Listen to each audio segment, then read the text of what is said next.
మాఘపురాణము 18వ అధ్యాయము. పిసినగొట్టు వ్యాపారికి మాఘమాస ఫలము కలుగును. వశిష్ఠ మహర్షి దిలీప మహారాజుకు పార్వతీదేవితో పరమేశ్వరుడు చెప్పిన పిసనారి వృత్తాంతమును ఇట్లా తెలియజేశాను. పార్వతి చాలా కాలం క్రిందట దక్షిణ ప్రాంతమునందు వసంతవాడయను నామము గల పెద్ద పల్లె ఒకటుండెను. అందుక బంగారు శెట్టే అనే వైశ్యుడొకడు ఉండెను. అతని భార్య పేరు తాయారమ్మ. బంగారు శెట్టి వట్టి పిసినగొట్టి. తనకున్న పిత్రార్జిత సంపదయే లెక్కకు మిక్కిలిగా ఉన్నది. కానీ అతడు ఇంకనూ ధనాశ కలవాడై తన వద్దనున్న ధనమును వడ్డీలకిచ్చి మరింత సంపన్నుడయ్యెను. కానీ ఒక్కనాడైనా హరిని ధ్యానించడం గాని దాన ధర్మాలు చేయడం గాని ఎరుగడు. అంతేకాక బీద ప్రజలకు వారి ఆస్తులపై వడ్డీలకు రుణాలు ఇచ్చి అనుకున్న గడువుకు రుణము తీర్చనందున తప్పుడు సాక్ష్యాలతో వ్యాజ్యములు వేసి వారి ఆస్తులు సైతం స్వాధీనపరుచుకునేవాడు. ఒకనాడు బంగారు శెట్టి గ్రామాంతరము వెళ్ళెను.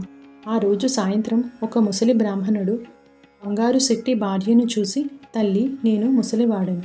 నా గ్రామము చేరవలయనన్న ఇంకను 10 ఆమడుల దూరం వెళ్ళవలసి ఉన్నది. ఇప్పుడు చీకటి కాబోతున్నది. ఆకాశంలో మేఘాలు ఉరుముతున్నాయి. చల్లగాలికి వణికిపోతున్నాను. మీ ఇంటి వద్ద ఈ రాత్రి నన్ను ఉండనివ్వు. నీకెంతైనా పుణ్యముంటుంది.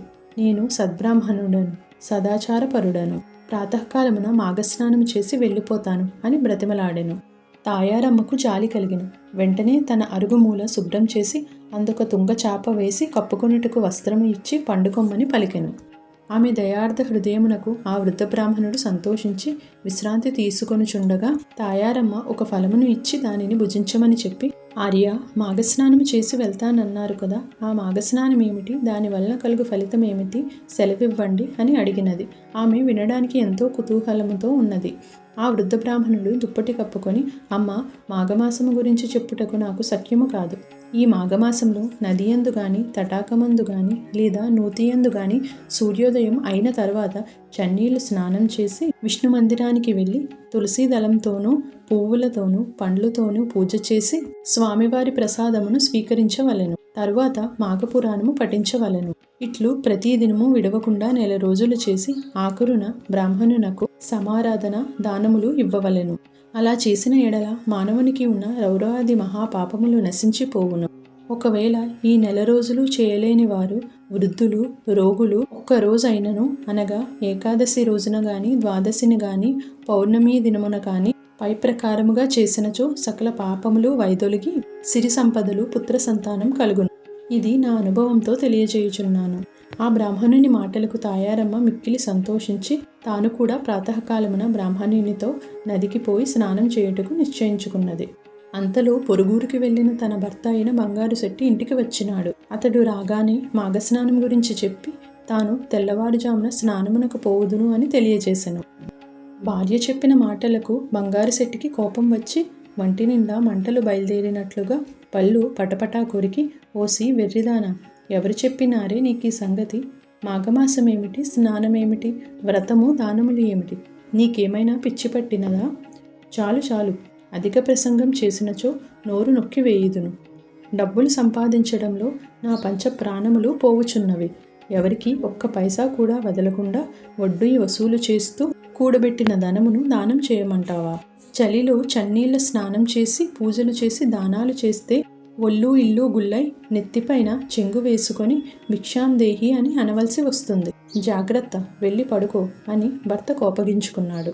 ఆ రాత్రి తాయారమ్మకు నిద్ర పట్టలేదు.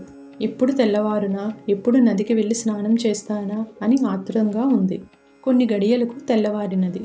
తాను కాలకృత్యములు తీర్చుకొని ఇంటికి వచ్చి ఉన్న వృద్ధ బ్రాహ్మణుడితో మొగుడికి చెప్పకుండా నదికి పోయి స్నానం చేయుచున్నది.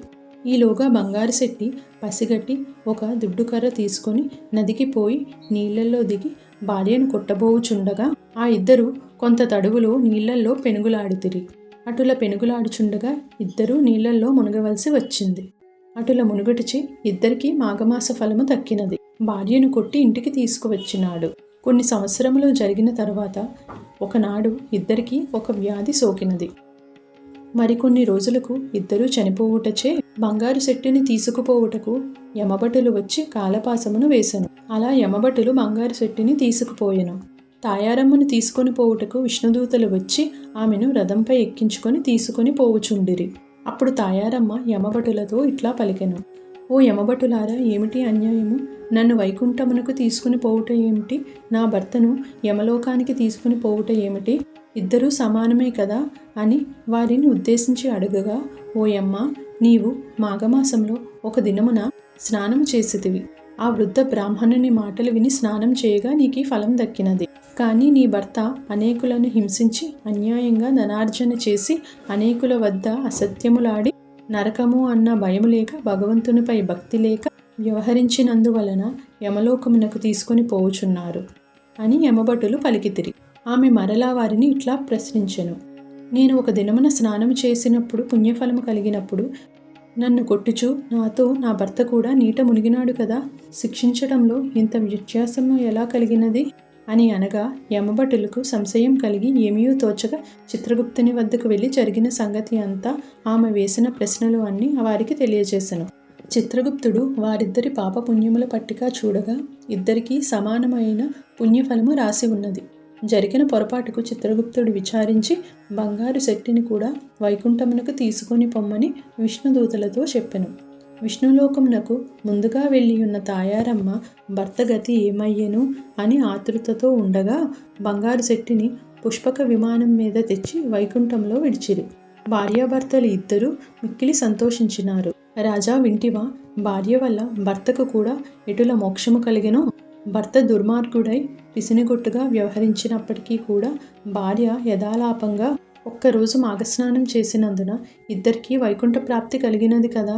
కనుక మాఘస్నానం 1 రోజులు చేసినచో మరింత మోక్షదాయం అగుగలదు. ఇంతటితో మాఘపురాణము 18వ అధ్యాయము సమాప్తము. రేపు మాఘపురాణము 19వ అధ్యాయం గురించి తెలుసుకుందాం. ఈ వీడియో మీకు నచ్చినట్లయితే ఒక లైక్ చేయండి. మీరు చేసిన ఒక లైక్ వల్ల ఈ వీడియో మరికొంతమందికి రీచ్ అవుతుంది.